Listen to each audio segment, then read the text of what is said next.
It's the Big Trav And Q Show. What they waiting for? Just another damn podcast. Now let's go. That's right. Let's go. Let's go. That's right. It's like Christmas for me today, Q. It's the NFL draft. It's NFL draft day. This is the day that we start our Super Bowl quest. Okay. We start, all right. We start our Super Bowl quest this week.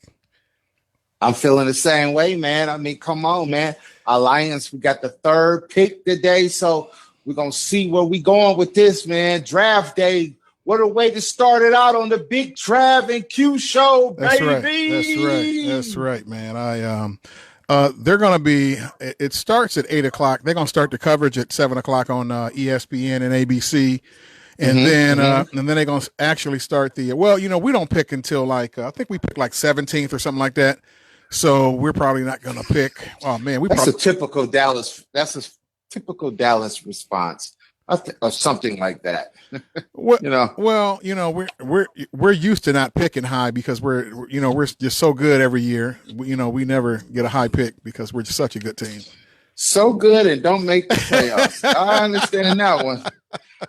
But you love getting me to antagonize your base, man, your Cowboys. Don't do that. I'm glad my co-host is a Lions fan. Oh, that's just scrutiny. I mean, no, I'm sorry, that's agony. Oh my God! If you was a Steeler, I couldn't take it. If you was a Steeler, I couldn't take it. If you was a Patriots fan, oh, I could not take it. I could not take it if he was either one of them, man. First of all, we both agree that the Patriots has the best quarterback of all time. Oh yeah, go blue, baby. No, he's Tampa Bay now. Tampa Bay has the best quarterback of all time now. Well, I'm saying when you brought the name up prior to him being, going to Tampa Bay, I'd say past tense conversations you and I used to have. Yeah, we both agreed that him being with the Patriots. That's what I'm saying. That's my best argument against Ohio State fans. So I mean, that's all I got. But you know what? I'll be arguing with an Ohio State fan. They'll be drilling me on everything else, but then I'll go, but who had the best football player of all time? And that's just the mic drop for me. That's the mic drop for me, man. Yeah. They be quiet as a mouth, don't they? Well, no, because they what they pull. You remember when the white dude and Do the Right Thing, he stepped on him. He stepped on his Jordans, and he was like, and then they asked him, they said who's the best player in the NBA? And he said Larry Bird, and they all went, oh. So that's what the Ohio State fans do to me when I mic drop Tom Brady. They be like, oh, there you go with that. Truth hurt, doesn't it? Or I got a better scene. Or in Coming to America, when he said every time we go talking about boxing, you put Joe Louis out your ass. So is that wrong? Is that wrong about Joe Louis? No. Well, you know what? I don't want to get into that, man. But that was that when every time I'm arguing with him and I drop the mic with that one, it just reminds me of those two scenes in those two movies, man. So speaking of which, I'm seeing on the news that they're talking about a trade today with possibly, Dak and Cam Newton. As a Cowboy fan, how do you feel about that? Well, I don't feel any way about it because that's not going to happen, man. We committed to Dak. We are the Joneses. They're committed to Dak. The fan base, they know the fan base is committed to Dak. Dak ain't going nowhere. He's not going nowhere. For anybody that thinks that Dak Prescott is going anywhere, he's not going anywhere. You know what? He still wants his money. I don't have an opinion about that. I just hope they work it out and we win the Super Bowl. So I'm just going to those extremes. So you're saying that Dak is better than Cam Newton? As of lately, yes. Yes, he has been. Cam can't stay healthy. And Dak ain't missed a game. So I'll take that. And even when they was, I remember, they were talking all of that, Tom Brady to the Dallas Cowboys crap. No, that's not going to happen. We don't want, you know what? I love Tom Brady. Hey man, he's the GOAT, but he's 42 years old, man. I mean, I don't want to bring in, he might got 2 years left, and it don't make good business sense to bring in. It could be 2 Super Bowls too, but we thinking long term. I think I would rather, stick with Dak, because Dak gets better every year. He gets better every year, at this point, he has earned my trust. He has earned my position to trust him. He has earned my position to trust him. I trust him. And I trust Jerry too, man. A lot of the fans don't trust Jerry Jones, but I actually do, man. They didn't make some great moves. They really have made some great moves. And I don't complain. Well, they said ever since you paid your 2 players, Zeke and your defensive player, they said that ever since they got their money, they ain't been hungry anymore. What's up with that? You know what? I don't have any. I didn't see anything that I didn't see anything that makes me think that's true, and I'm gonna tell you why. Oh, so you just like the Run DMC song. You're blind. Oh, no, you can't see. Okay. No. It's just that when you get that money is that's like the Batman light. When you get that money like that, that's the Batman light.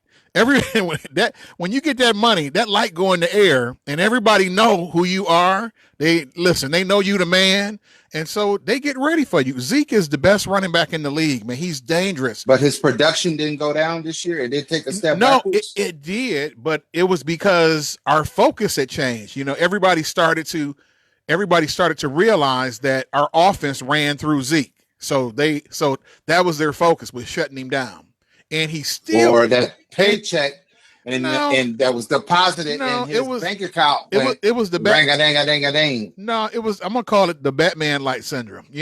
When you get the Batman light, when you got the Batman light in the air, everybody know where you at, and everybody trying to stop you. You know what I'm saying? So he was.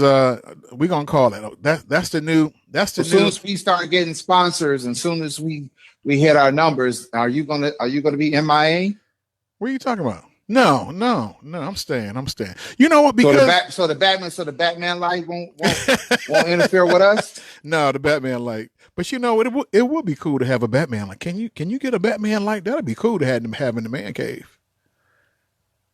There you go. You know what I spent my time doing today, man? I mounted my TV. I wanted my TV. I didn't want it on a stand. I wanted I wanted it on the wall. So that's what I spent my time to do. I went over to Walmart and grabbed me a wall mount, and I grabbed me a pretty good one too. I grabbed one of them ones, where you can adjust it down, out. You can swivel it both ways, up, down. It's pretty cool.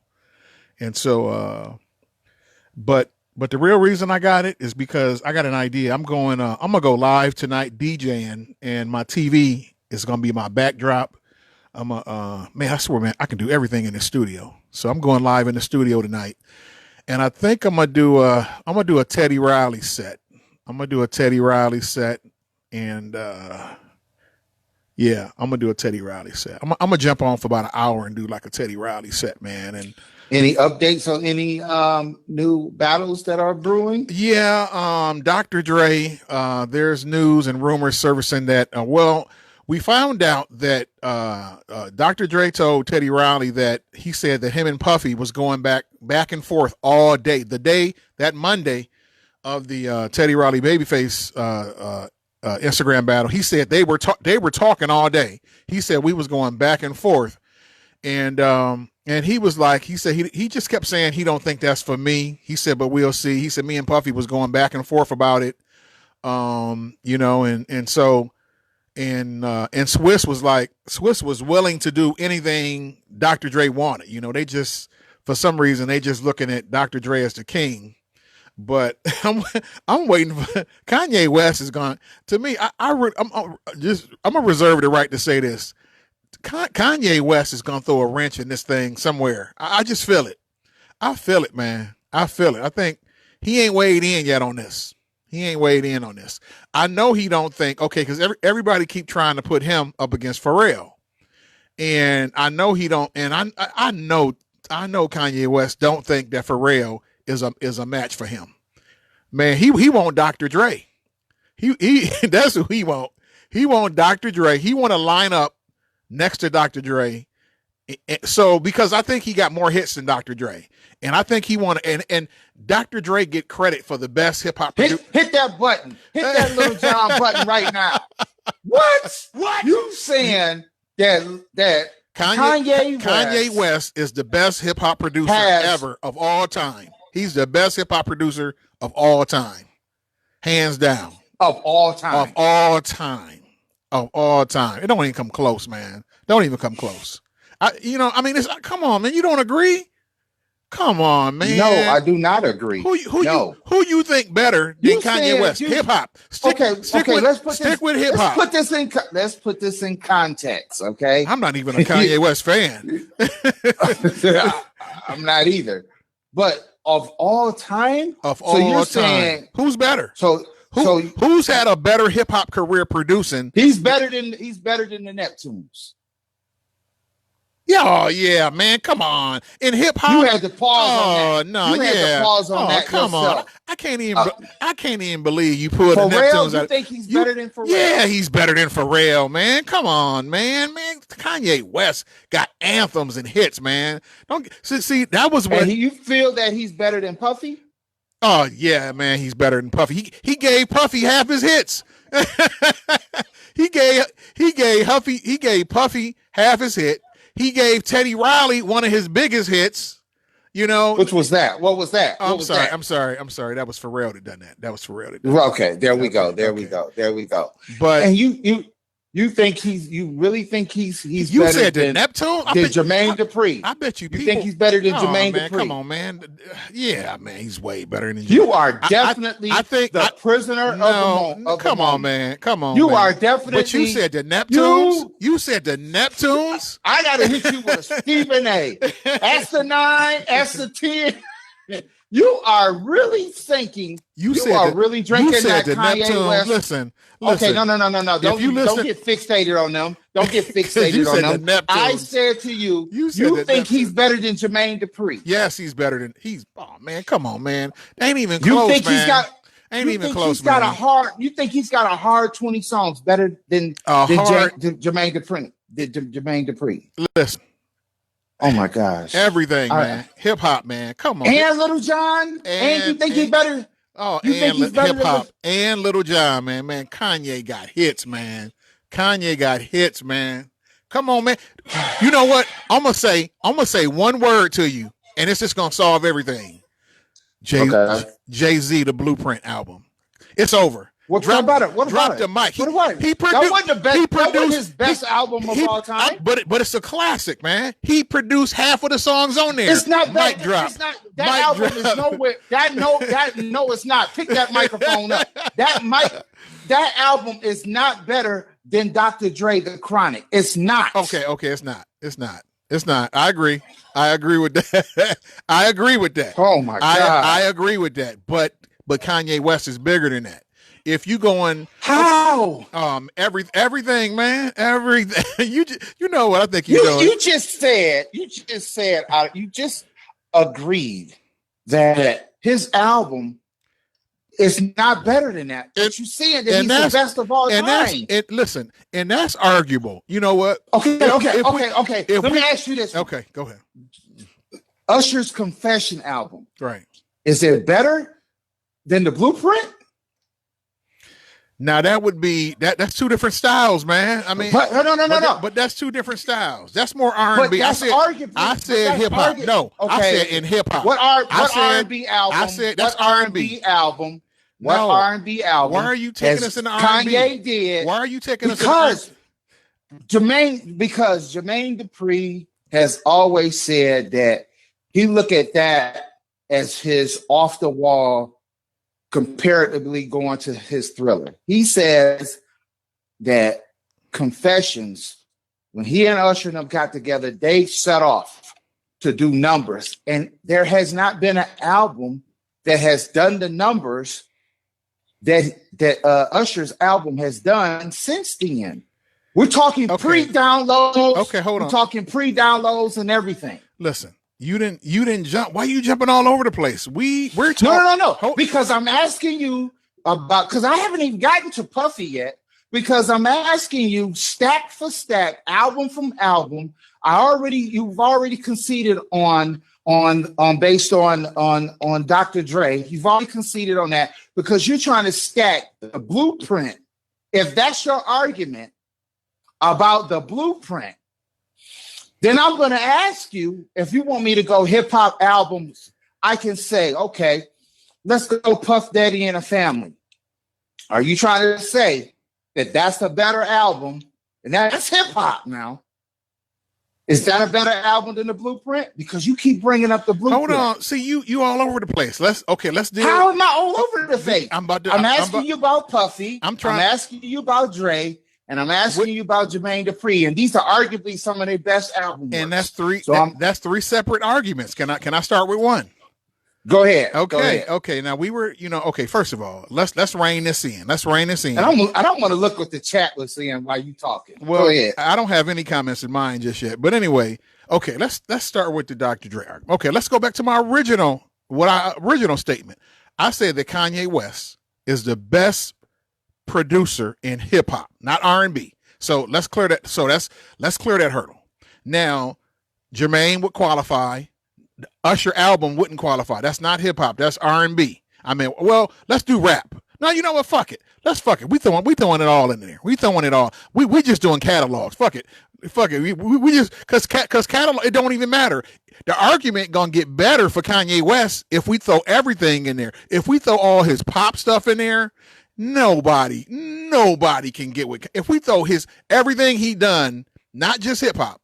If we throw everything that he done in the ring with Puffy, Dre, and Jermaine Dupri, I wouldn't be surprised if he got a better catalog than all three of them put together. I wouldn't be surprised. I would not be surprised that Kanye. Well, first of all, Kanye got 24 Grammys. You know, he got the most Grammys of anybody. I mean, let's just start there, man. I mean, come on, man. You gotta see. You know what you're doing today? You just popping. You ain't got no numbers, but come on, man. You know Kanye West is the genius. I've already won because you've already conceded that his album is not better than the Chronic. That's just one album. No. So is the Blueprint better than the Chronic 2001? Hold on. I'm waiting. I can't tell. I'm waiting. I can't tell. Man. Hold up. Wait. Yeah, I know. I'm just waiting. I know. That's a tough one. But you know what? What I don't understand. I don't understand your position of going to why are you going to the albums? Because you said he's the of all, and you brought up Jay-Z's Blueprint album. Well, forget that. I'm saying if he's put his stamp on that whole album, right? This is what you're telling me. I was just saying we could start with that. We could just start with that. For starters, Dre will have a problem just with the Blueprint album. And listen, Chronic, the first Chronic was better, but it was barely better. You know what I'm saying? It didn't blow it out. You know what I'm saying? You know, both of them. You are definitely a prisoner of the moment. Listen. And how could you say that? And you supposed to have nothing but West Coast vibes. I don't understand how you can do that. Well, no, I'm just being a realist. Listen, I'm not. Let me just go on record. I am not a Kanye West fan. But I do respect what he's done, man. He's a genius. He's done. Listen, Dr. Drake, ain't none of them done what Kanye West has done. None of them. Ain't none of them. Kanye West didn't work with more artists. He didn't done more genres. Oh no, he's worked with more artists. He's worked with more artists than Puffy and Jermaine Dupri. I'm pretty sure. I'm pretty sure he has. No. It's no pretty sure. I'm pretty sure he has. It's no pretty sure. His accolades don't even stack up to Teddy Riley and the people that he's worked with. Okay, all right. Let's rein this in, boy, because you got this. You is fired up over this. I'm fired up. Let's start. I'm Okay, ready to go. okay. Let's start. Okay, let's take. Hit us up in the chat if you disagree or you agree with Trav's position that Kanye West is the greatest producer. Am I saying producer, Trav? In hip hop of all time, of all time in hip hop, in hip hop, and R&B, Kanye West is the best producer of music. Better than Pharrell. Better than Swiss Beats. Better than Timberland. Better everybody. Better than Puffy. Everybody. Better than Jermaine Dupri. Everybody. And better than Dr. Dre.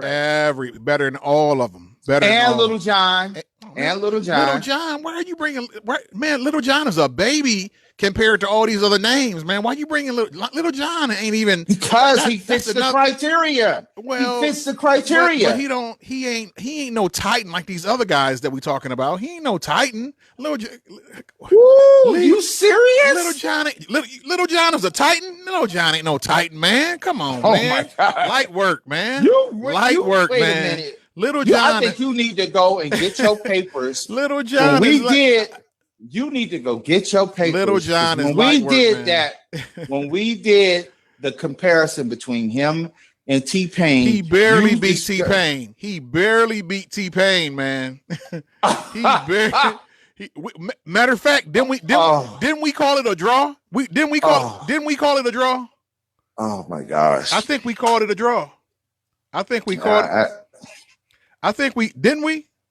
I got to see what the chat is talking, because you're saying you really okay. So Jermaine Dupri, who produced Crisscross, that whole album, you're saying what album could you stack up against that? What album could you stack up against Funkified, The Brat? Oh, come on, man. No, you're talking albums. We talking about whole catalog. We talking whole catalog, man. So you saying why are you pulling out one album, man? We talking about whole catalog. No, I just hit you with two albums. Let me ask you a question. You think I just hit you with two? Okay, all right. I'm countering you with Jermaine Dupri did Fantasy. He did Fantasy with Mariah Carey and ODB. So where do you go with that? With the arsenal of people that he's worked with? And Confession. Does Kanye West have? Here is information from Wikipedia. You're the same person that says that stats don't matter. Now you're bringing stats into this. No, hold on, man. See, you all over the place because we're talking out of the battle now. I'm saying in the battle. You're asking me how many number ones does Kanye have? I'm Googling it because I'm about to just put an end to this madness right now because I'm about to find out. I'm about to find out Kanye West number ones and Jermaine Dupri's number ones. Okay, so we're gonna start there. We're gonna start there. No, because that's where we at with this. We not in the battle. We not doing song for song, album for album. We doing. I made a bold comment saying that he's the best producer of all time, and I'm trying to prove my point. Let me see here. What's good? The singles, American singles. Okay, hold on. Kanye West number one songs on Billboard.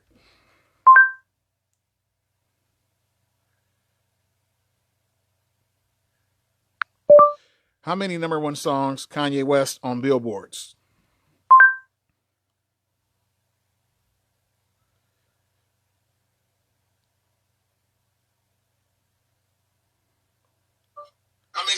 I got two people on the chat that's saying right now Dr. Dre is both his classic albums are better than any project that Kanye has put out. That's not me.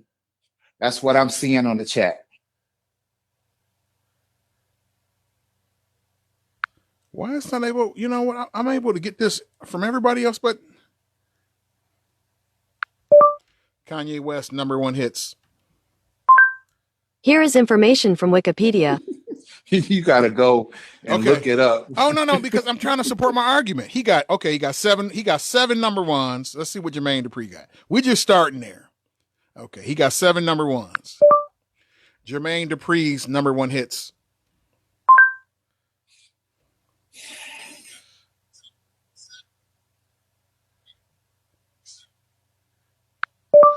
Jermaine Dupri's #1 hits on billboards.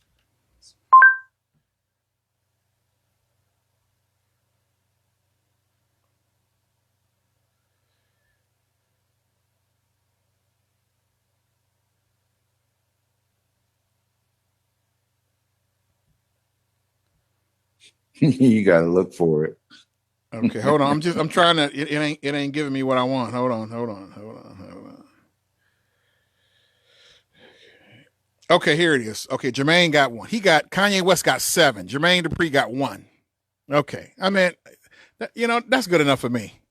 That's good enough for me, man. And we don't even want to do the Grammy count, man. Man, come on, man. He'll get swashed, man. One #1 hit to 7. You know what I'm saying? Let me see how. Okay, we know Kanye West got 24 Grammys. Let's see how many Jermaine has.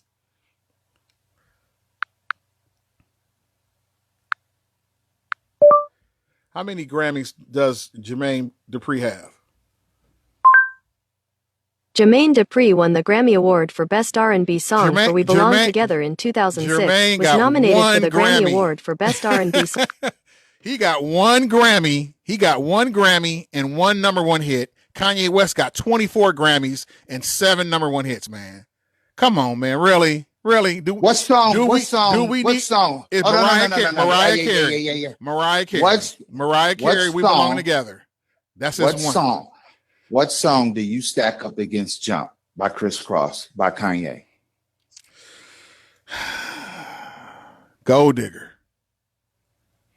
I'll give you my Gold Digger. You think that was Gold a Digger. more massive hit? Gold Digger. You Gold think that Digger. was a more massive hit than Criss Cross? Gold Digger was hype, man. But why are you minimizing? No. I just asked you song for song. No. We doing overall careers. Why are you trying to minimize Kanye West, man? I just told you. I just won the argument. Man. I just won. No, you did not. Let's move on. Seven #1s and 24 Grammys, 1 Grammy and 1 #1 hit. I didn't win the argument, man. How many does Pharrell have? Pharrell has 11 Grammys. I already know that. He has 11. And Okay. Dr. Dre got like 4. And let me check your boy. Let me check your boy Puffy, just so I can win this argument, man. Kanye West is the best and biggest, most successful hip hop and R&B, producer. Oh, so you gonna say you saying and R&B? I thought you was keeping it strictly hip hop. No, hip hop and R&B. Hip hop and R&B. Okay. How many Grammys does Diddy have?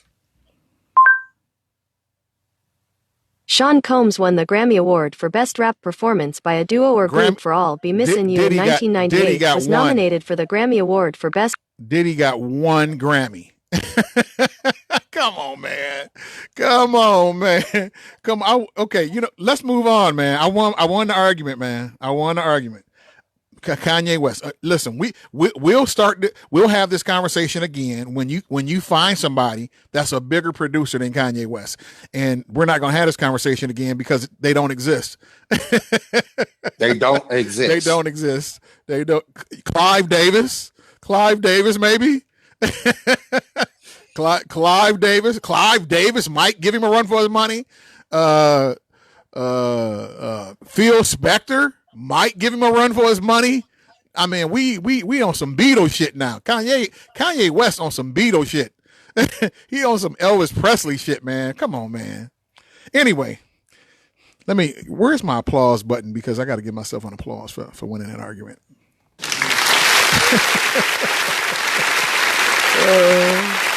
I don't think you won, but because you've already admitted on air that Dr. Dre was better, so that's enough for me.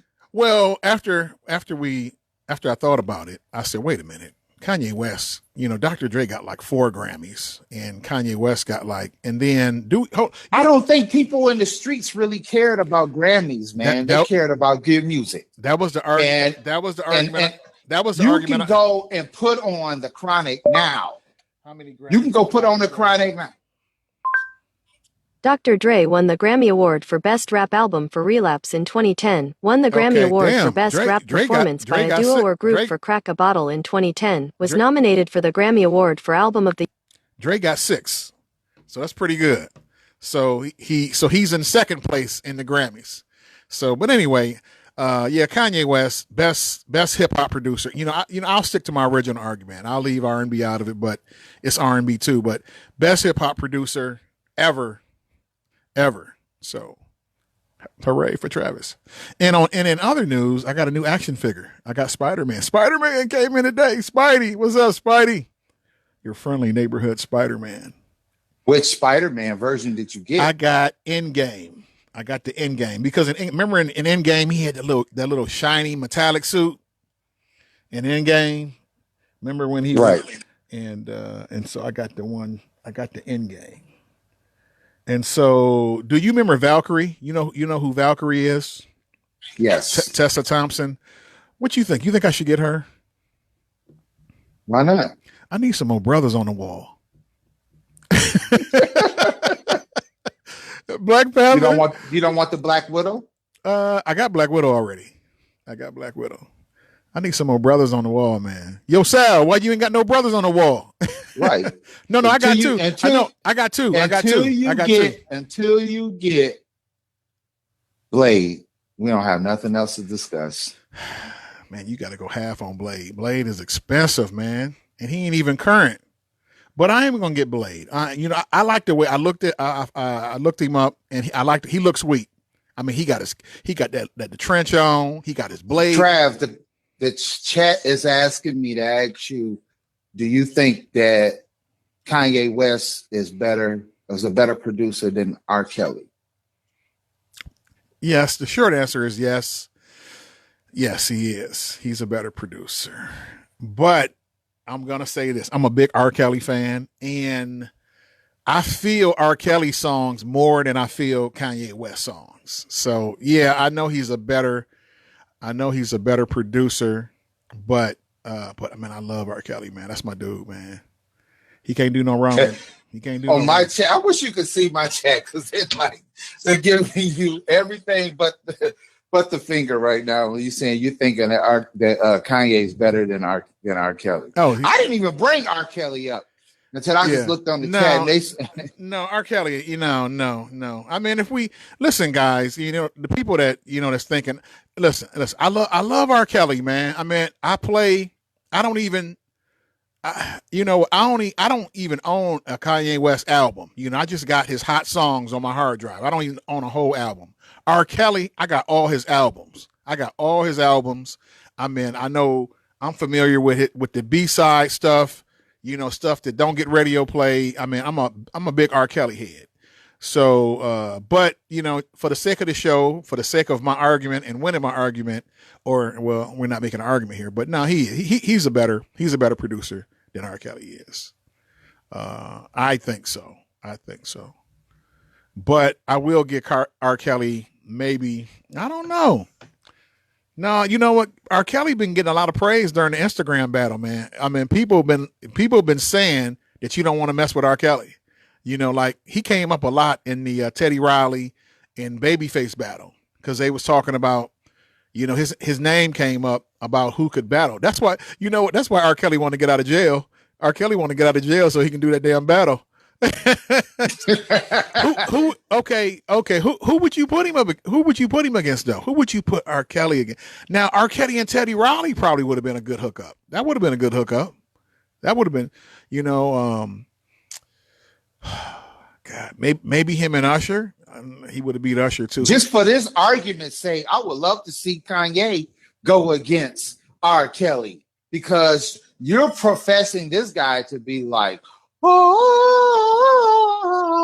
God of producing. So I would love to see him go up against R. Kelly. Yeah. And I think personally, not speaking for women, but I think it would be a landslide when it comes for women supporters versus Kanye.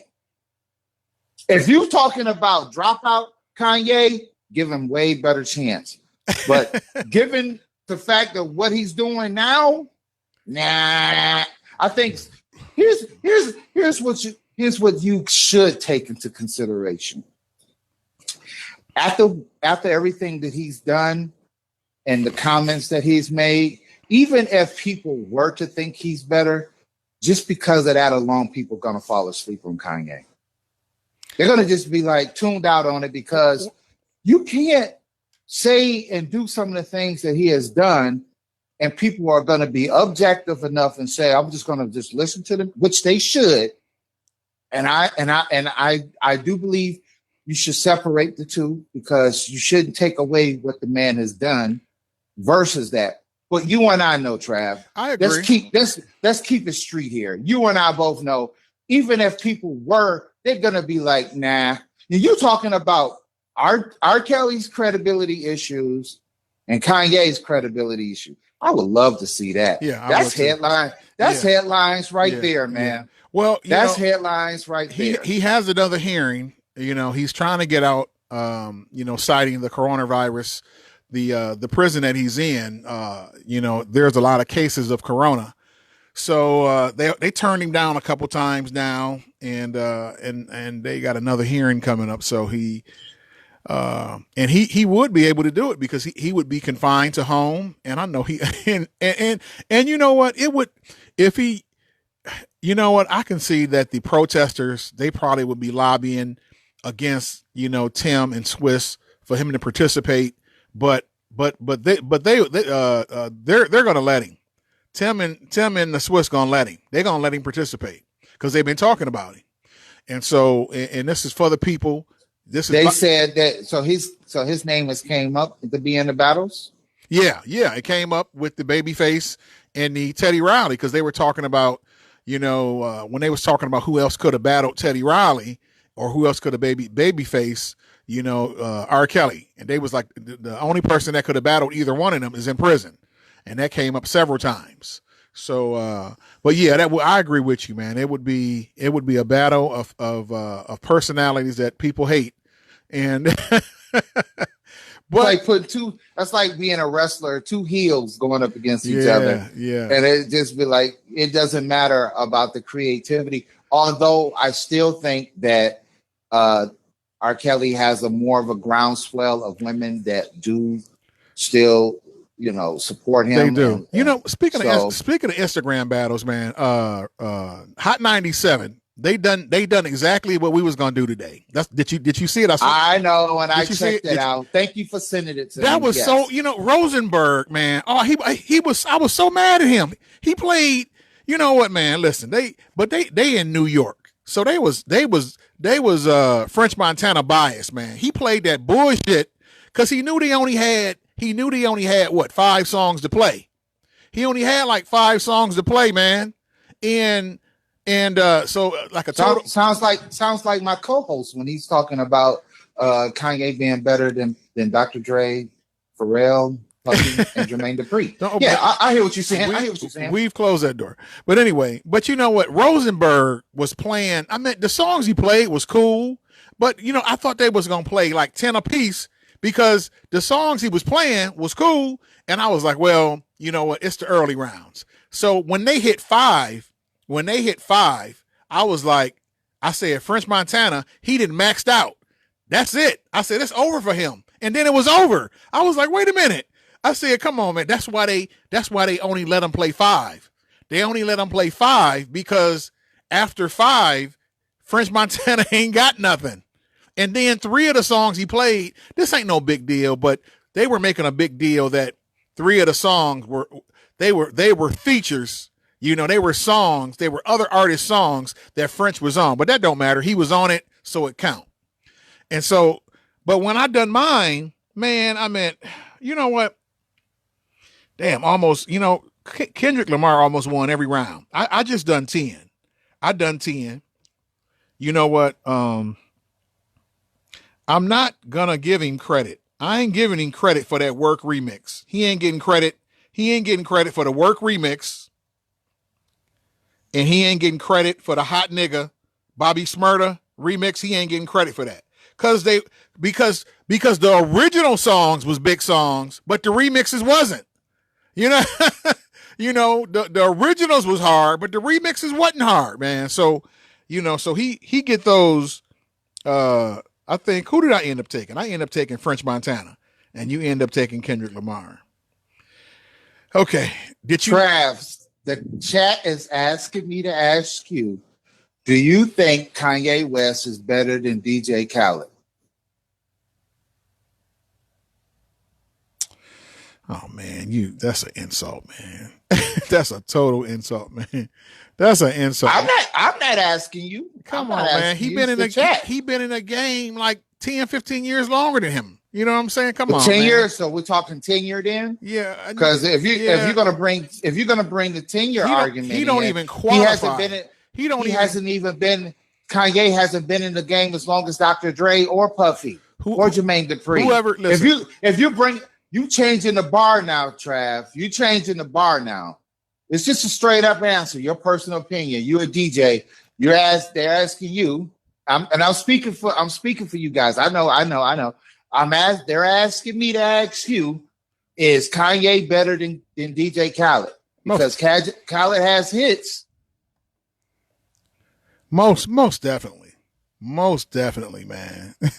Most definitely, man. I meant listen, the person that don't go to Miami, man. Don't go to Miami no more. The person that asked that question, this is what I want you to do. I want you to take your left hand and put it in the air like this. And then I want you to take your left hand and smack the shit out of your face. Bam! Because Kanye, oh, come on, man. DJ Khaled, really? Man, listen, caller, watcher, viewer, whatever. That's worse than everybody that's the worst one. That's the worst one. This dude don't even belong in the same book as Kanye West, man. Come on, man. Get out of here, man. He don't even belong in the same book, man. He ain't even on the same block. He ain't even in the same country as Kanye West, man. So if that answers your question. Oh man, come on, man.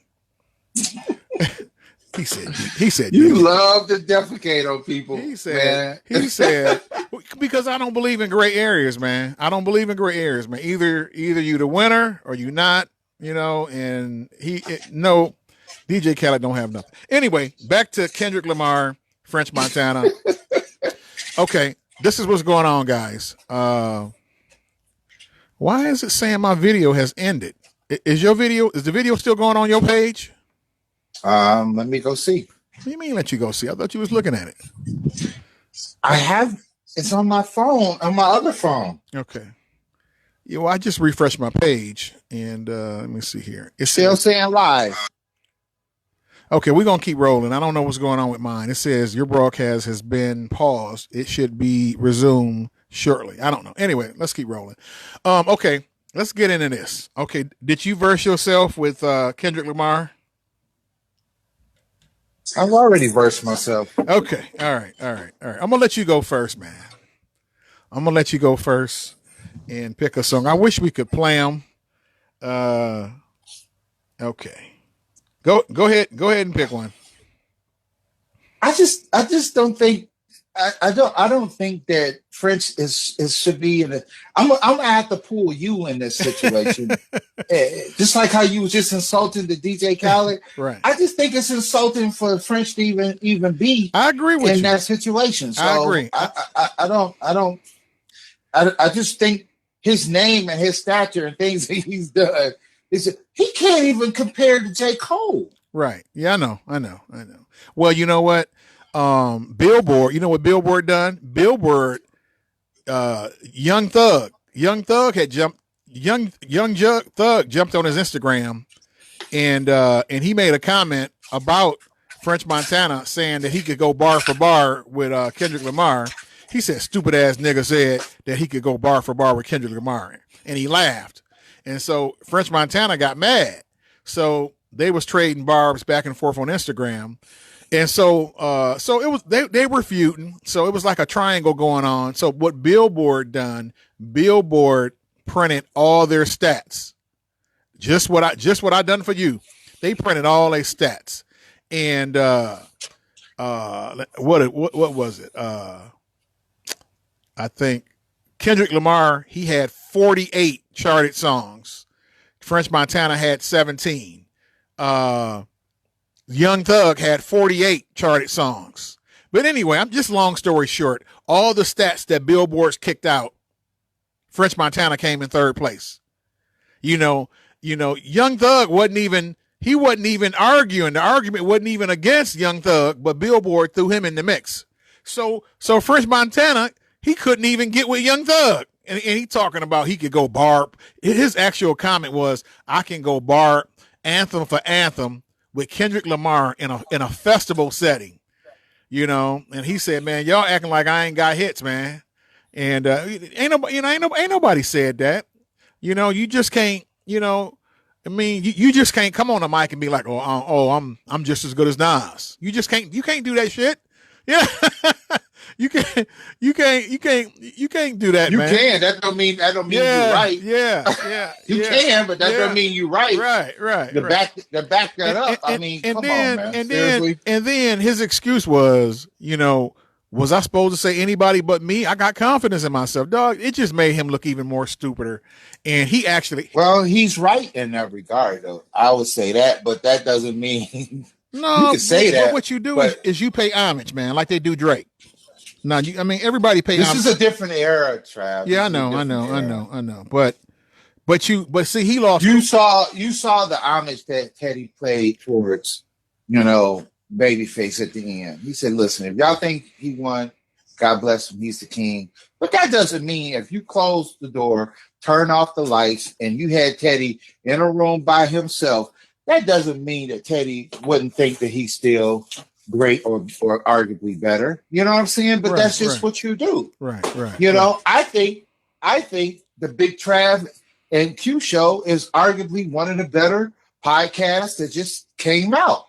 I agree. But that doesn't mean that we have the stats to pick it up to compete towards those that have been out longer. Right. But that don't mean we won't be creeping on people. That won't mean that the numbers is not coming because the supporters and the groundswell. First of all, let me say this, man. We got a lot of compliments. I don't know about your feed, but I got a lot of compliments on my feed yesterday about the subject matter which we was talking about.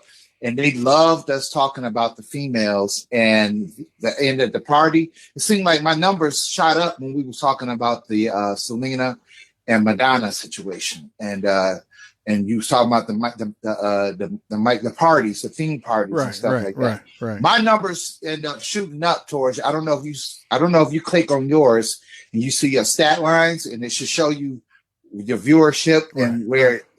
So basically, people was really into hearing you and talking about how you felt about theme parties and stuff like that.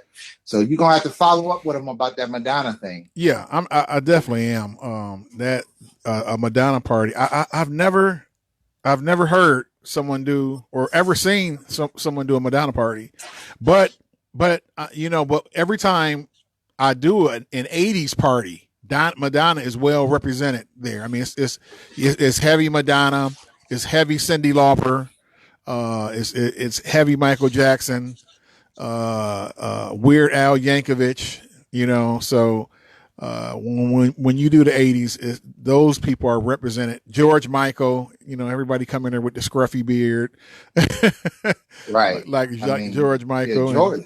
Yeah, George was hot back then. Yeah, and Boy George, yeah. Yes. And Millie Vanilli. So so they go hard. Yeah. You was a big Millie Vanilli fan? I was, man. I was one of them cats running around talking about, girl, it's true. Oh, I love you. Did you used to try to dress like him? No, hell no. No, I ain't never. You wasn't trying to have the long hair and all that other stuff? They was the first dudes wearing capris, man. No, I wasn't busting the capris, man. They was wearing capris back in the 80s, man. For real. Well, that was early 90s. They was wearing the capris, man. So that was right. More so the Hammer though, right? Yeah, well, Hammer had the parachute pants or the parachute pants. Did you ever wear some parachute pants? Oh yeah. Oh man, I couldn't wait to get a pair. I had a blue pair. You've already conceded on that because you're trying to stack a blueprint. You got any old pictures you should show You want to show us about that, Trav? No. Listen, I got some pictures from junior high. Why? It says I'm keep getting interrupted. But anyway. Pumps and the bumps. Oh, hey. I love to play that, man. I love to play that. You play that on your sets? You play that on your set sometime? All the time. I love it, man. You know what? I play Pumps and the Bumps and Rump Shaker back to back. Oh man, that's just constant sweat. What songs do you play Babyface? God, I don't play a lot of Babyface until I get to. I don't play Babyface at like my general. He's not in my general playlist. But when I go, like I do a 60s, 70s, 80s party every year, and so I play a lot of Babyface there because the lady that booked me, she's a Babyface fan, and she's an After 7 fan, so I play a lot of it. Then. So you play 60s music sometime? Yeah, that's that Motown era, man. Ray Charles, yeah, and before, yeah, that's all of that. Wow. 60s, that's Temptations. Yeah, man, that's Curtis Mayfield. Yeah, man. Wow. Yeah. Oh yeah. Okay. Oh yeah. So you know about Curtis Mayfield? Yeah. Come on, man. Okay. All right. Do you play any Jim Morris? No. I've never played Jim. I take that back. Yeah, when I first started, I used to work for this white DJ company, and all my gigs it was mostly white folks, and so yeah, I played a lot of Jimi Hendrix. You know, they were like I got one of his songs in my cocktail playlist. So and I play it. As a matter of fact, I still play it to this day. Whenever I get like an older white couple doing a wedding, anniversary party, birthday party, yeah, it'll be in like my dinner music or my cocktail music. So what do you think about when the anniversaries of their death or their birthdays, and you see people that travel from all over the world and go and sit at their resting sites and have parties and stuff like that? What do you think about that type of stuff? And here's the second question to that: who do you think in this era now that they would do that for, like they do for some of the greats back then? First part, can I see myself doing it? No, because I'm not a cemetery graveyard dude. I mean, I don't find myself. I barely go see my brother and my dad. You know, I barely go see them. You know, and I'll wake up because I just don't. I don't like going in the cemetery. I really don't, man. You know, but I only do it. Well, no, not you, but just what do you think about when you see how fans, you know, like that's fans, fine. how they go? That's fine. That's fine. I mean, because they just all the way with it. You know, they all the way with it. You know, I mean, it's like anything. I mean, when you all the way with something, you know, that's one of the things that you do when you all the way with it. And you know, I attended one year when they did it for Proof. I think it was like 2 or 3 years out when I know he hadn't been gone 2 or 3 years. And I went to one, and it was hosted by some of the D12 members and stuff like that. No, Eminem did show up for those in the chat. No, he didn't show up.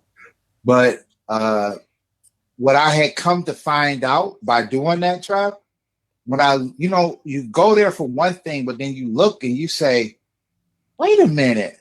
I looked over to first of all, he's in a mausoleum. Okay. So when you go in there, you see people, of course, but I don't go in there thinking, let me look at this and that. When you go and you see where he's at, and you look to the right, it's Rosa Parks. Wow. Okay. I was blown away with that. I'm looking at that and I'm saying, whoa, that was eerie to me. Okay, time to pause for a station identification. It's the Big Trav and Q Show. They waiting for just another damn podcast. Now let's go. Go. That's right. That's right. Just another damn podcast. We in the second hour of the Big Trav and Q Show. That's right, baby. You ready to get it in, Trav? Yeah. Oh yeah, for sure. We've been so far been talking about how much bigger a producer Kanye West is than the rest of the world, and how you just lambasted, DJ. I think I'm gonna tag him because I would love, you know what I want? I would love to get a producer's perspective to basically counter, which I vehemently disagree with you, but I would just love to hear someone who does what they do in that man's arena and give you some more insights into why your argument. Well, you can't sound as it is. You can't argue with numbers. You can't argue with numbers, man. Oh, you can argue with numbers, buddy. Yes, you can. You can argue with numbers. Listen, the man got 24 Grammys. Come on, man. I mean, just ridiculous, man. Yeah, but and he got he don't have more money than Dr. Dre, but he got more money than he ain't got more money than Diddy either. But because I got a guy that we were talking. I know we're gonna talk about the Last Dance, but just one stat that just stepped out about that situation. I'm not going to get into the whole thing of it, but we were bringing up the argument about Kareem versus Michael, right? And they were talking, and he's a big Michael Jordan fan. Woo. And so only thing that I said, well, because for those who think that Michael Jordan is the greatest of all time, all I said was, and I don't speak from my perspective all the time. I hear other people's perspectives. It's like I'll think about some things you'll say or just general conversations with people. And all I said is that, well, there's some people out there that doesn't think that Michael Jordan is the best of all time. And I brought up Kareem, and they was like trying to lambaste me like, oh, you sound crazy, blah, blah, blah, blah. And I was like, well, to your argument, Trav, statistically, numbers-wise, Kareem is better than Jordan. His numbers, if you want to just, because they did a comparison head-to-head, Jordan versus Kareem versus LeBron versus Kobe, and Jordan's numbers overall didn't stack up better than Kareem. So it went from, well, they didn't play the same position and all this other stuff.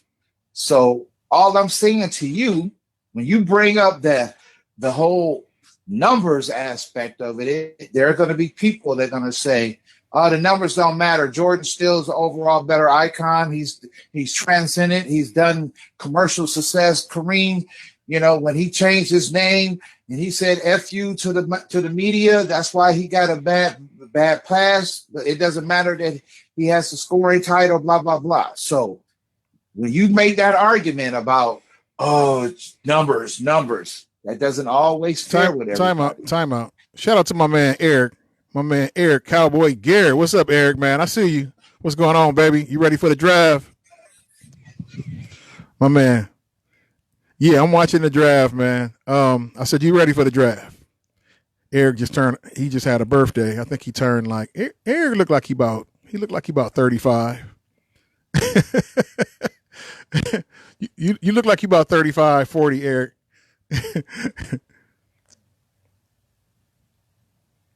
But anyway, moving right along.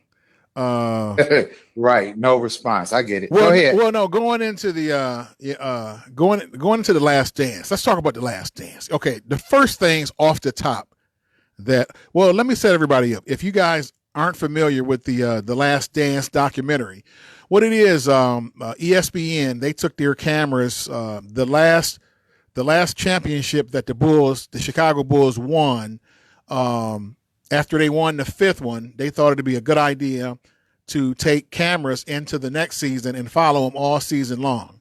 So The Last Dance is a docuseries. They follow the Chicago Bulls, Michael Jordan and the Chicago Bulls for the entire last season and the entire season of their sixth championship. And they got all this backstage or or locker room footage. They got all this home footage. The first couple episodes they played for us, I think it was Sunday, and they focused in on basically just kind of running us down who Michael Jordan is again, what kind of stock he's from, mom and dad. Second episode was talking about Scottie Pippen being hurt, and how he deliberately put off his surgery, because the Bulls wasn't doing his money right. They wanted him to rehab over the summer on his own time and then come back ready to go. And Jordan was upset with him too. Michael Jordan called him selfish. He said that Scottie was being selfish. And so that comment has been the debate, with all the morning shows, Stephen A., Get Up, First Take, just all of the morning shows that, and they just talked about and debated whether Michael Jordan was right or Scottie was right. But anyway, what I got out of it, they in the first episode they done like a build up on Michael Jordan. They was like, hey, he done this in high school, and yeah, that was cool. Then he came to college, hit the last shot, won the national championship. Then he got, his first year in the league, and they talked about. He said that he was a straight and narrow guy, and he told a story about. He said they after one game, he said he went through the hotel knocking on doors looking for his teammates, and then he said he knocked on one door and he heard somebody in the room go shh, shh, hey, and they was like, who is it? And he said it's MJ, and they was like, they said, oh, it's a rookie, let him in. He said they let him in, and he said the whole team was in there, and he said he just seen stuff he had never seen before. He said, it was cocaine lines in one area. He said, it was weed smokers in another area. He said you had your girls in another area. And he said, and this what he said, and they had a game the next day, and he said he wasn't with it. He said, because if that place got raided, he said, and I was in there, he said, I'm going down with them. So he said he didn't want to be a part of that, and so he got out of there. And he said at that point, he said he changed, and the way he dealt with the team changed. He said he basically was like, listen, it's fine. You guys can do that stuff. But if we get in a game and I see y'all slacking, I'm gonna call y'all out on it, and so that's what he done. He knew that he had to take over the team. When he seen that the other players wasn't being responsible, he said he changed after that. He started taking over the team. He said somebody got to be a father on this team when the coaches ain't looking. So he decided that he was going to, take on the leader. And then he said after about 3 games, he said he knew he was the man. He said the team knew he was the man. He said, everybody knew that he was the scorer. He said everybody knew that the ball went to him after 3 games. They knew the ball was going to him. And so, okay. And go ahead. Give me your synopsis of everything so far. And then we'll get into some other things I enjoy. Go ahead. About the docu-series? Yeah. Well, just talk about the docu-series, because that's what we're talking about. Shout out to my man Greg Thompson. I see you in the room. What's up, my nephew? What's up, nephew? Johnny. What's up, Johnny? What's up, Diana? I see Diana in the room. What's popping? I see my coworker. What's up, April? What's up, Patricia? I see everybody in the room. I don't know. They could. I don't know how much this is delayed. So, but we'll see. Anyway, so what? Yeah, I agree. I agree with your assessment. It just gives you a breath of fresh air of a different perspective. There's always been. I watched some of the same shows you was talking about, and a lot of them is basically. Now, what I found interesting about it was that people were saying that those who were basically going for not necessarily Kobe so much, but for LeBron now, saying that LeBron's the GOAT, that this was swaying people from LeBron to go back to Jordan, or for them to think about Jordan in the context of him being the greatest of all time, because it's always been split down the middle of who's the best. But getting back to what I think about the documentary. Now, of course, we got another 8 more to go into, but I think it's great.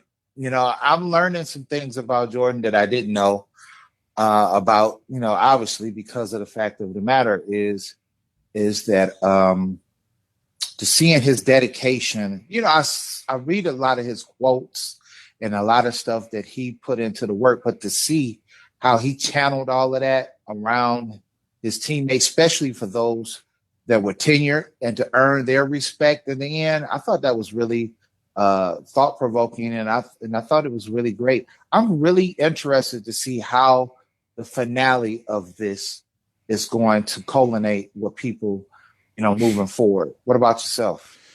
Well, I cross that bridge when I get to it, but the best parts of the two series was when he played I Ain't No Joke. They done this little montage of Jordan when he came into the league. Matter of fact, they played the musical montage when he talked about after that third game, he said I had to change.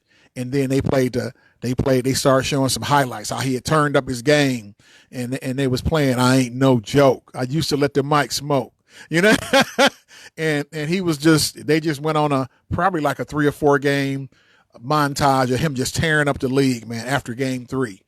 And then they came to the playoff game against Boston, and then he said they didn't have a chance. He said they didn't have a chance. Larry Bird, they interviewed him, and Larry Bird said, we didn't think of him as a threat, and he said that a couple people was hurt, but he said it was a big opportunity for him. And he said, I knew I had to shine. I knew I had to pick it up. And in the first game, Jordan hit 49 points.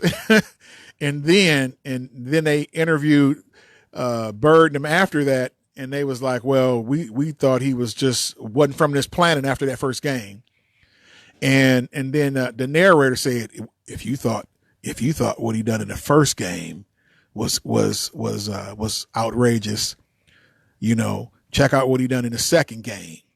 And then they start playing, oh, I'm bad. Nobody can rap quite like I can. Then he played LL Cool J in that montage, man, and that was dope. I'm bad. Then he hit 63 points. So shout out to in a losing effort. In a losing effort. But shout out to the producers and the people that put it together for throwing the hip hop in there, the classic hip hop in there for the documentary. I mean, if they're going to continue with that, that's going to be dope. It's going to give me even more reason to look forward to it. So that's going to be what's up, man. I really enjoyed it, man. So I'm looking forward. And prior to this documentary, where does you stand personally with Jordan yourself? Well, I mean, I just like Kanye West, I just think he the best that ever done it. And Tom Brady, I just think he the best that ever done it. And they always bring it in like LeBron and Kobe, but it's really Jordan, man. I mean, when you think about great players score points, and Michael Jordan just was a scorer, man. When you needed something done, man, when the chips was on the table and your back was against the wall, this dude showed up all the time. I mean, and see, LeBron doesn't do that. Kobe, Michael Jordan said it himself. He thought that Kobe was the closest to him that anybody was. And so for me, I think in that order, it goes Michael Jordan, Kobe, and then LeBron. In that order. For me, it goes that order. And then you probably can throw in maybe Kevin Durant, maybe. You probably can throw in, you can throw Kevin Durant. So nobody else from the 90s or the 80s could even factor in, even though Karl Malone and Kareem have more points than Jordan? No, everybody, all those guys had like a huge impact on the game. You know, I mean, you know, you can name other guys that had some lightweight impacts, but those three had major impacts. I mean, they were. I don't know. I think that LeBron internationally is bigger than Kobe ever was, as far as just popularity. No, did you just see when he passed away? Did you just see this groundswell of the people that was in support of Kobe? Well, I mean, I don't know. It just seemed like it to me. I don't know for sure, but it just seemed like that LeBron. No, don't Jordan and Kobe. Don't do that. No. I'm not second guessing myself, but as far as, you know, playing and best players, no, it's still that order. I was just thinking that I was speaking of impact, and so it just seemed like I didn't follow Kobe a lot, you know, not like because I'm a LeBron fan. So I cover LeBron. I mean, I keep up. I follow LeBron. I didn't follow Kobe, you know, and I really didn't keep up. Kobe was in the league before LeBron. Yeah, I know, but I didn't keep up with Kobe like I keep up with LeBron. I mean, I've kept up with LeBron his whole career. I followed him on all the social media. I'm interested in what he do from day to day and all the time. So, and I wasn't that way with Kobe. I wasn't that way with Kobe at all. So, but that's something I recently started doing, you know, probably in the last 10 years, you know, like paying attention to him. So, but no, for me, it's Jordan, Kobe, LeBron, you know, and then maybe Durant. And then we can argue anybody else in that if we, you know. Okay, I'm getting called out on the chat real quick. And okay. I want to just say something real quick. Okay. Right. So, so listen, I'm supposed to basically look at this podcast objectively and give my opinion about it. But yes, I am a Detroiter. Yes, I am a Piston fan. And yes, I was all about the bad boys in the 90s. So when you talk about Jordan, I am always going to basically favor Isaiah Thomas and the Pistons over Jordan. Yes, I am, but that's not the whole premise of what we're talking about today. I mean, we just had this whole conversation about that. But if you're asking me objectively, and I have to give my opinion based off what the topic is, I have to say that. But I'm always going to be so Detroit. I think, you know, when you talk about, you know, the Fab Five, I think they're arguably the best that's ever done it. But they never won anything. I have to be realistic about that. It's the same thing about Isaiah Thomas.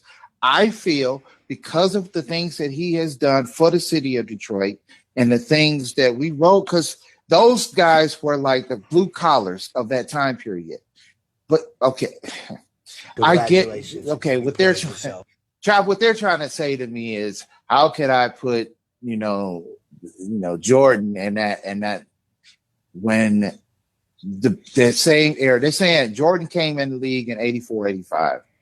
The Pistons won the championship in 89, 90. So they're saying for that 5 year span, so you have people that's trying to throw stats at me on the line. They beat Jordan ass. That first 5 years, right. They beat his ass. I mean, right. Listen, I seen it. I followed the Pistons, and they did. Okay. They did. And Isaiah Thomas always remind everybody. I remember they was doing a round table the other day on the best starting five ever. And they were doing a round table on it, and he brought it up, man. He was like, he said in Detroit, they didn't feel the way that everybody. He said the whole league was scared of Jordan. He said in Detroit, we wasn't scared of Jordan. He said we knew how to beat him. We knew how to limit him. He said we knew how to stick him. You know, that's when they came up with the Jordan rules. He said we came up with a way to stop him, and they said his scoring average would go down at least 5 points when he played them. So of course, yeah. So right. they had a plan for him. They said all his moves come from the middle. They said do not let him up the middle, you know.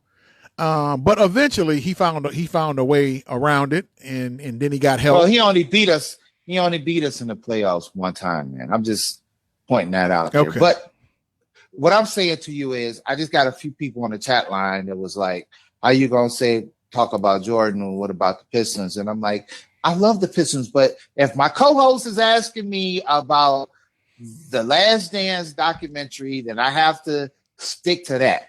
I think it wasn't much to talk about with the documentary, The Last Dance. I mean, that was it. That was the extent of it. I think I gave. Well, they're going to talk about the Detroit series in the next one coming up. So I'm intrigued to see. Yeah, how they're going to handle that in the documentary. They're going to do them every Sunday. They're going to do them every Sunday. So they're going to do two episodes every Sunday.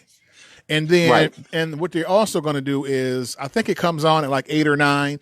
They're going to do the first and second episode, like from 6 to 7, and then 7 to 8. And then they're going to play the new episodes at 9 and 10. So if you didn't see episodes 1 and 2, you'll get a chance to like binge watch 4 of them in a row this Sunday coming up. So be on the lookout for that. So that was I wasn't a big Jordan fan back in the time period. I was always so Detroit, but I really wasn't either. I really wasn't. My only pair of Jordans. I worked at Finish Line my senior year at Macomber. And I was able to get a pair of the Jordan 4s. And so that was my first pair of Jordans. So I only had one before I was 18, one pair. So, but I was able to get that with my first check. So, but I mean, his shoes wasn't like really like booming. Yes, they was, because I really wanted them. Everybody had them and I wanted them. So I got me a pair. So, Trav, I got somebody in the chat want to ask you a question. They're saying, do you think that who had more of an impact coming in the league? Was it AI or was it LeBron? Oh, it was LeBron. It was LeBron, man. I mean, Allen Iverson had, oh my God, he was so Georgetown, man. I mean, he came in with a lot of fanfare, but he went through a lot of bumps and bruises, man. He came in. He did have the hip hop community behind him, and he did have the tats and the braids and all of that. Yeah, and after a minute they did. After a minute they backed him, because he didn't. What the hip hop community loved about him is that he was unapologetic for doing it. You know what I mean? That's what they loved about him. He didn't want to. He was rocking the braids. But LeBron, he came right from high school, man. That was exciting. Man. He was just a man child. And so I think everybody was interested to see what this man child could do against men. And he came in and done the same shit against the men as he was doing with the kids. So, and AI was electric, his handle game. He was crossing everybody over. So you wasn't an AI fan? No, I meant, well, not really, because that wasn't my team, but but I didn't really like get into it. I remember when he came in the league, that was like 89, that was like 90, 89, 90. I was playing college football, so I wasn't paying attention. No, AI came into the league in 1996, the same year Kobe Bryant did. Was it that late? You sure? AI was actually the number 1 pick, and Kobe was the 13th pick. Damn, they waited 13 to get Kobe. You sure? Stephon Marbury went 4th. Yep. Oh, sure wow. did. No, 96. Oh. Yes, I did, because I told you I looked up the numbers ahead of time. Okay, so, yes. No, 96. I was store manager at Payless. up in Belleville, Michigan. Oh, okay. All right. Belleville, Michigan. Come on, man. Rumtown, stand up, man. Where we at? Yeah. Of course. Belleville, Romulus, all of that. Taylor. I was the store manager of Payless in Belleville, Michigan. And I was getting that cheese back then, man. I was store manager. I was paying. How long were you there? 1 year. Then I got fired. As a manager? As the manager, man. I got fired after 1 year. Oh, wow. Yeah. What you do? Let people steal? Well, they just. You didn't know they were stealing? Well, it was a project right behind us, and they just got my ass all the time. So they fired me because I had bad inventories.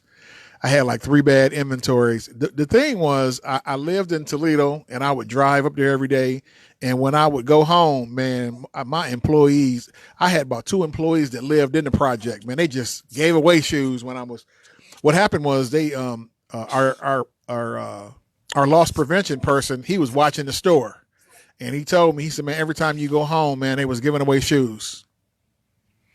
And so I had, he was like, he said, man, he said they was letting people come in there, and they wouldn't even come to the register with it. They would just load their arms up and just walk out, man. I was like, really?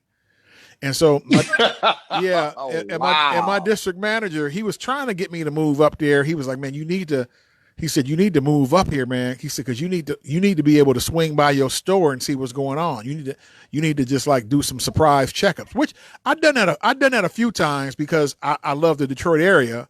And, I would get off work and I would go home, change, and then come back and hang out and have drinks, over in Dearborn or something like that. But, so did you almost move? Yeah, but I don't know. I just didn't want to move. I had just got a house. I had just got my first house. So that's why I didn't want to move. I had just got my first house, man. My basement was laid out. I had a pool table, a dance floor. I had a bar. I had video games. Oh man. I had a bomb house. Man, my house was the bomb. And I just wasn't ready. I wasn't ready to move. I wasn't ready to move, man. So basically you were there when Tupac passed away, didn't you? I was at Payless from 95 to 96. It was like a year and 1 month, 95 to 96. Yeah, I would have been mad too if I'd have moved up there and they let me go. Well, I probably wouldn't have got let go had I moved up there and would have been able to check on my store. You know what I'm saying? But, like I said, my 2 employees, they end up getting arrested for stealing the stuff. But then I had a bad inventory after that, and then they asked me. They was like, you're irresponsible. So Trav, somebody's asking me to ask you in the chat about the future of clubs after what's going on with this pandemic. What is your thoughts as a DJ about for the rest of the year going into 2021? Do you see realistically clubs being able to, basically, what are your thoughts moving forward with the club scene? I don't know. We got to wait and see. This is a new thing. This is a new thing for everybody. I mean, we talking about, like, I'm gonna give you an example. They're talking about they canceled, school and work for me for the rest of the school year till June, first week of June. And they said they don't even know if we're going to go in the fall. So, who knows, but I'm committed. Do you think people are going to be wanting to go and get back into the club, like, scene once this is all over? Well, me personally, I don't hang out at the club like that. And then I don't book a lot of gigs. I might do a club event maybe once a month. So I wouldn't major on the club scene anyway. I might slide through. No, but as far as you as a DJ, I know if you was to ask me that as a promoter right now, I would have to say, the question when asked to me was actually you, because you DJ, in clubs more than I do shows. Like I said, there's a couple things to answer that question.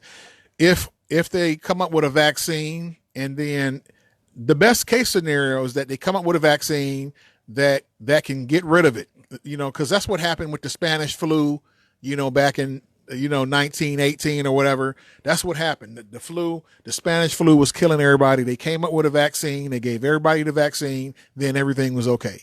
Now, if that happens with this and everybody's okay, and then everything gets back to normal, then I expect everything. You know what? I just think that, I think biblically speaking, I just think this was a situation where, I think the Lord done a reset. I think that he felt like he had to do a reset. This is just a reset for the world, and it was a situation where we were made to everybody. I hate that everybody that died during this, but with a lot of things, you got to have some setbacks in order, to have some come ups. You know what I'm saying? And I think that, the people that make it out of this, they're going to be, they're going to have a new appreciation for their loved ones, and they're going to have a new appreciation about how they spend their time and where they go and who they deal with, because you just don't, the corona and the quarantine situation, it forces you to think about who you hang with, because they could have the virus, and it forces you to think about where you going, because somebody there could have the virus. So I think it's definitely going to be some change. I think people are going to change the way they move, but if they come up with a vaccine, everything going to go back to normal, but they're going to change how they move a little bit. I know I definitely am. Are you pro or con against mandates for testing for the virus? I'm not against it. I'm not against it. If I can take a test and find out something that could save my life, I'm down. I'm down for that. I'm down because a that. lot of people were saying that if they would feel more comfortable with everything resuming if they would do take time to do mandated testing, and just to see, because I'm hearing two things. I don't know what you're hearing. I'm hearing two things. I'm hearing that the numbers are groundswell, meaning that they're feeling that the numbers have been inflated. Anybody that has the flu but don't have the actual virus, they're lumping them all in the same category. Then I'm hearing, that people are saying, well, the numbers are lower than what they're really saying, because there are people that have that have it but haven't been tested, don't have the actual virus. So people are feeling that they would be more comfortable if we would just meet them in the middle and say, hey, test before we open everything up, test everybody and see exactly who has it versus who don't, so we can actually start to actually getting people the help that they need. So what do you say to that? Well, if I tell you what, when we finally do go back to work, if they tell us that we got to get tested before we come back to work, I wouldn't have a problem with that. I wouldn't have a problem with that at all. Okay. All right. Yep. Did you see Jermaine Dupri's thing? What he was saying about? Yeah, I did. It was kind of in line with kind of what Killer Mike said, and they were both talking about, he was like, he was basically, it was just a PSA for Atlanta people, listen, don't go out, and he was just echoing what that everybody was sharing, that meme that says don't go out until they open the golf courses. Everybody was sharing that meme, and that was just a play on, I guess a lot of people feel like white folks trying to trick black folks. You know what I'm saying? I mean, that's the theory, that meme, that's the energy of that meme, that white folks trying to trick the black folks into like opening up things is going to doom us. It's going to make us get out there. We're going to spend our stimulus check, and then we're going to be right back in the hole. It's going to be worse than it was before. And so Jermaine and Killer Mike, they got those concerns. I seen D.L. Hughley with the same concerns. I seen Ricky Smiley with the same concerns. They was like, don't fall for the okie doke. But if I could play devil's advocate for a second, and I say, I'm a small business owner and I own a nail salon or a barbershop, and my primary needs are based off of interactions with people. And I'm seeing that this is an opportunity to help salvage whatever I'm losing right now. And by them saying, okay, opening up the doors, that's helping me. So what does a person do in that instance? We're not just talking to entertainment. I get the entertainment aspect of socializing and blah, blah, blah. But when you have small business people who are predicated off of basically having interactions with people so they can make money, what are they supposed to do in that aspect, Trav? Well, I don't know about that, man. I'm just getting ready for this draft, man. I'm ready to do this draft. It's coming on a little bit. We got about 18 minutes. What's up? What's up, E? What's up, my man? My man Eddie just joined. Cowboy Nation in the building. What's going on, E? We got the 17th pick, man. Who you think we gonna pick, man? What we need, man? I think we need another receiver. We need another receiver. We need another cornerback too.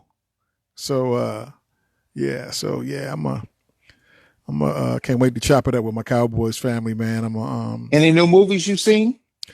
You know what I'm watching right now on Netflix? The Ozark. No. You finally started watching the Ozark.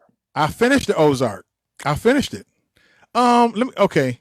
You didn't tell me. Okay. Well, let's talk about it. We got about 15 minutes. Let's talk about it now.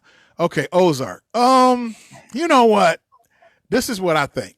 You know what? Great writing. I just didn't think. Okay, it went too long. I didn't think it needed to go after the third season. They was just filling us with bullshit. That third season, they was just filling us with bullshit. And I was like, they was the same storylines. Okay, well, let's go back to season 1 real quick. What did you think about when you watched the first episode? What did you think? I was like you, man. I was like, okay, let me give it a chance. I was like, let me get it. You know what Jason Bateman is so boring to me. You know, first of all, I'm not a big fan of his because he's just a boring actor to me. And so that's why I didn't give it a chance in the first place, because he's just so boring to me, man. Just like Kevin Costner was. I remember young Kevin Costner. He was just so boring, man. And but anyway, I watched the first episode and then I was like, cool. And then I watched a couple more. I was committed. Once you said you watched it and you thought it was good, because remember I told you I tried it, but I wasn't feeling it, and then I turned it off. And so I got up. So I gave it a chance after that first one, and then the second two, and then I really got when the mob bosses, when they got involved, and then when the Snellings got involved, I was like, damn, and the mom, the country mom was killing everybody. I was like, damn. And it was crazy. Yeah, wasn't it just kept. That's too much pressure. It was man. good writing. That's too much pressure. It was good writing. It was well written. It was good writing. I gained a new appreciation for Jason Bateman. Matter of fact, I found out he's the executive producer of the series. So okay. So that was Did you learn about laundering? Yeah, I did. And then the son was laundering, had his own little crypto account. But the star of the series was Ruth. Ruth was the star, man. And listen, you a good actor. When I Google you to see what else you done, you impressing me. So I was like, Ruth was she just stole the show. Ruth stole the show. And I did. In the third season, what did you think about the brother though? Yeah, that's when they started pushing it. I thought they had ran out of that's when the writing got bad, because I don't know, man. It was hard. What about Helen? Why didn't that son pop up earlier? I didn't buy that. I didn't buy that. But it was good. Overall, it was good. I enjoyed it. But I'm watching Money Heist now. Did you see Money Heist? No. What's that about? Money Heist. It's about a money heist. Yeah. Who's in it? What is it on? It's on Netflix. It's on Netflix. So I'm watching. Okay, so let me get this straight. So I recommend shows to you, but you don't recommend. Only thing you recommended to me was to watch no, you didn't even recommend it. You was like, well, just finish watching it and then we'll talk about it. Is The Boys. That's it. So that's all you do for me? Did you check out The Boys? I did. We talked about it. Oh, okay. Yeah, we did. I didn't. Did you finish it? I'm intrigued to see how they're going to do with the season 2.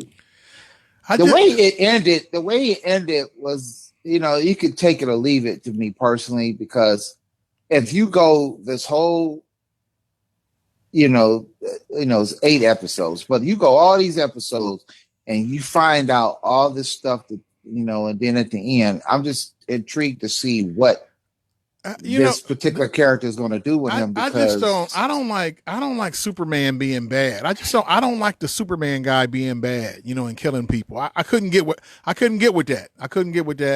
And then the Bad Boys, the Bad Boys guys, that's like, their nemesis. They just regular dudes, just regular dudes with guns. And why he just don't kill them? Why is he even keeping them around? Well, that's why I'm interested to see what they're going to do with the second season, because it's like you leave it like that, and it's like, okay, now you're exposed. He knows all of you, so it's like, he can literally really fly and catch all of y'all and do what. I'm just interested to see what the first 2 episodes is going to tell me if I'm going to continue watching it or not. So. Yeah, for me, it's over for me, because I know what's hanging in the balance is that he could just kill everybody on the show at any time. And I don't like that. That's too, when you got that in the back of your mind, it don't leave nothing to your imagination, because that he could just kill everybody on the show. He don't. What about Billions? Do you watch Billions? No. Hold on. Let's finish up with The Boys. Because he's paused. He doesn't. But let me check this out. What they are doing in the next season, they're introducing Trav. What's that? What's that? Hello? Hello? Yo.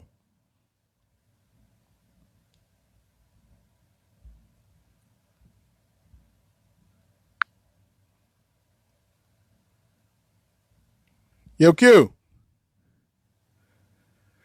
I don't know what happened to my co-host, but I'm gonna keep talking. We was talking about the. I am here. I'm here. Oh, okay. I asked you. I said, "Do you watch Billions?" Oh no. I wanted to wrap up. I had another comment about The Boys. Hello. Yeah.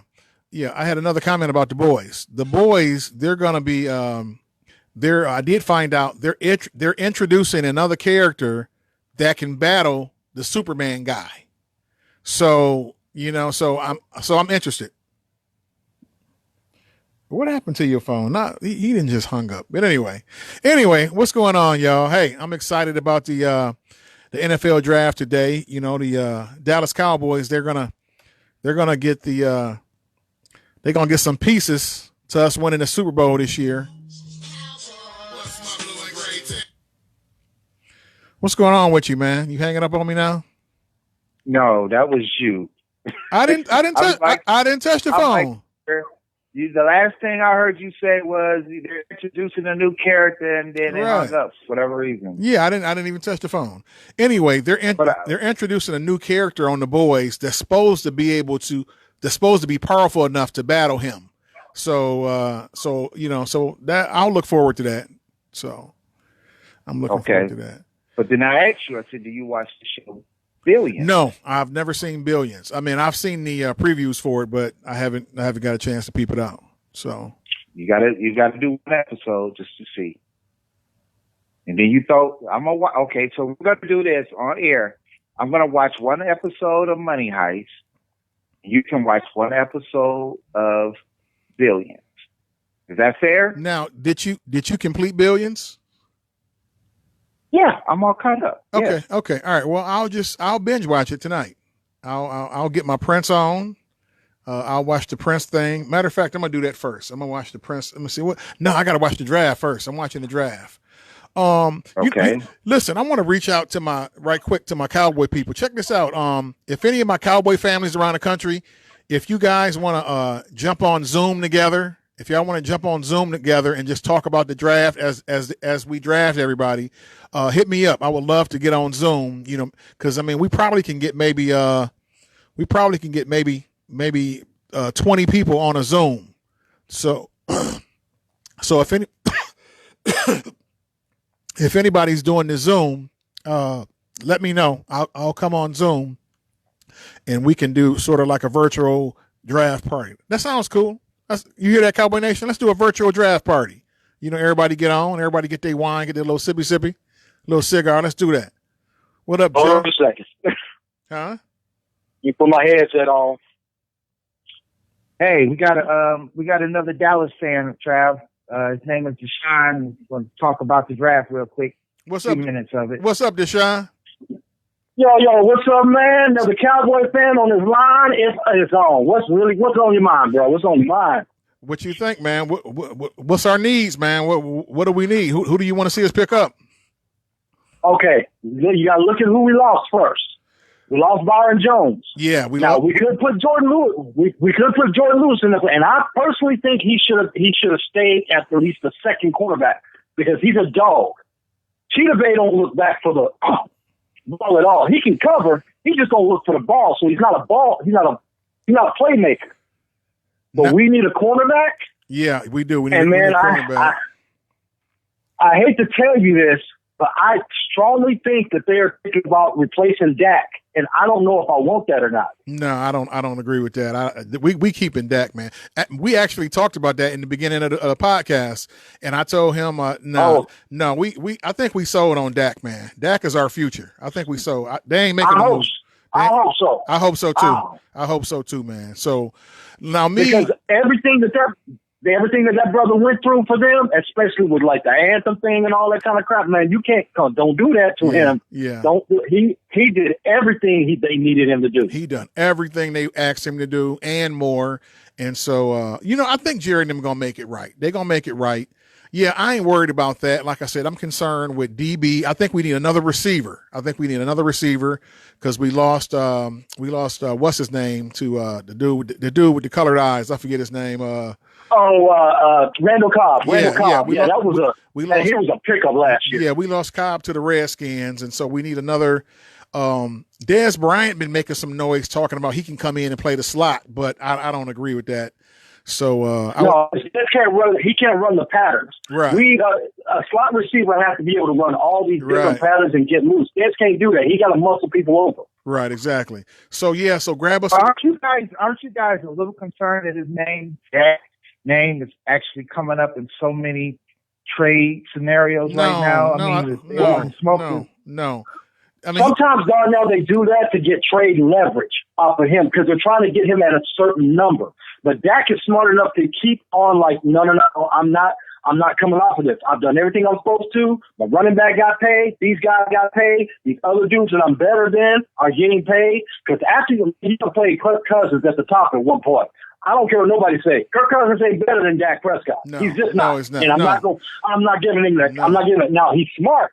The way he did with the Redskins, he kept taking that franchise tag. Next thing you know, they contract. I can't be mad at the man for that. That's called leverage. So, yep. So receiver. We could use a couple more defensive tackles too. I think we need a couple more, and maybe a linebacker. Throw us a linebacker in there. A late pick. Throw a linebacker in there. Somebody up and coming. And we normally do pretty good with linebackers and late in the draft anyway. So hopefully they'll be able to do that again. Yeah, are we seeing any surprises with the drafts coming up? Do you think they're going to trade up into the top 10? That right there depends on who's still loose, and that's what I'm looking for. I'm gonna tell you right now, that quarterback from Ohio State, if for some reason he stays loose, don't be surprised to see Dallas try to trade up to grab him. But I don't think he's going to stay loose because that guy is solid. You can't find anything on him. You know some girl going to try to accuse him of something eventually. You know that's going to happen. Hold on. Ohio State quarterback, he entered the draft? Yeah. Oh, I didn't know that. Ohio State quarterback. Oh, yeah, he's in the draft. Yeah, he's in there. Oh, I didn't know that. That's actually good news for Michigan. I'm a Michigan fan. That's good news for Michigan. Thank you, Jesus. Thank you, Jesus. Yeah, that dude is a problem, man. He is a problem. Yeah. There's just something about Ohio State cornerbacks. Them dudes can cover, man. They just got it. They can cover. You know what I hate about Ohio State? All the everybody want to go there because it's the best college football program, man. It really is, man. They got more money than everybody. They got the best uniforms.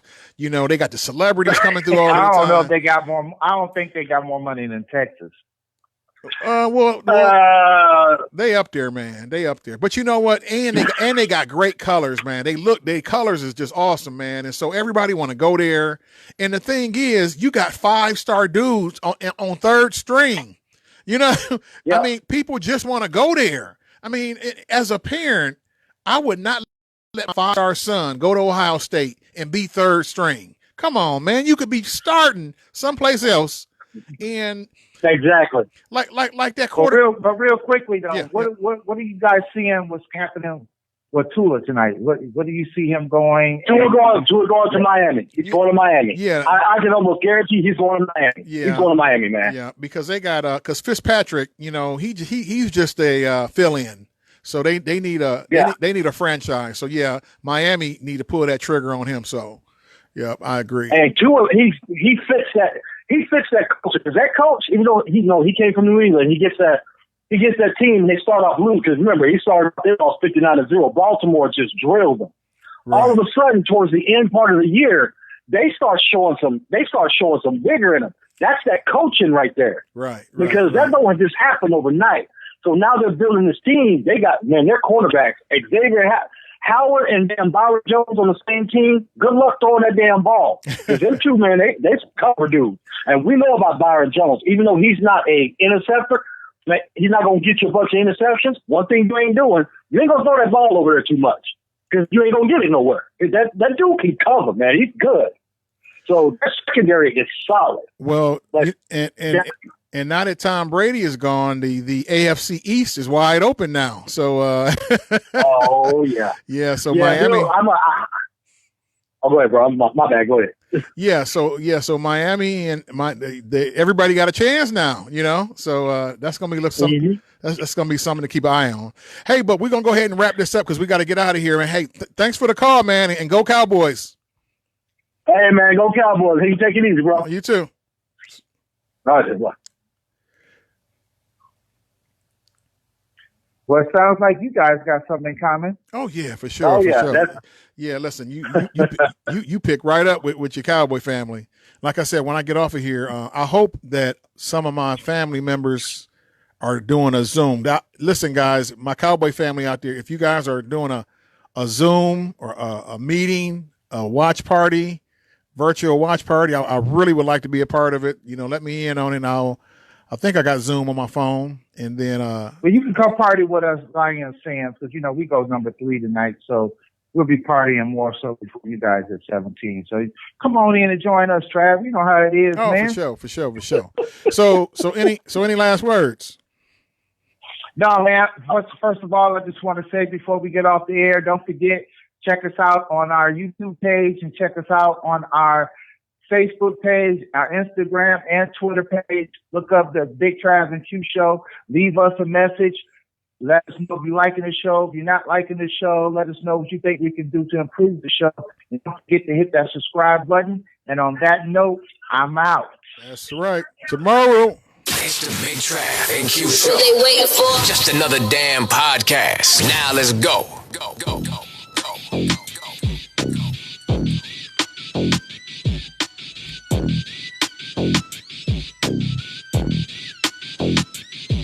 It's the Big Trav and Q Show. So what you gonna do, bro? Q is from D-Town. We chillin'.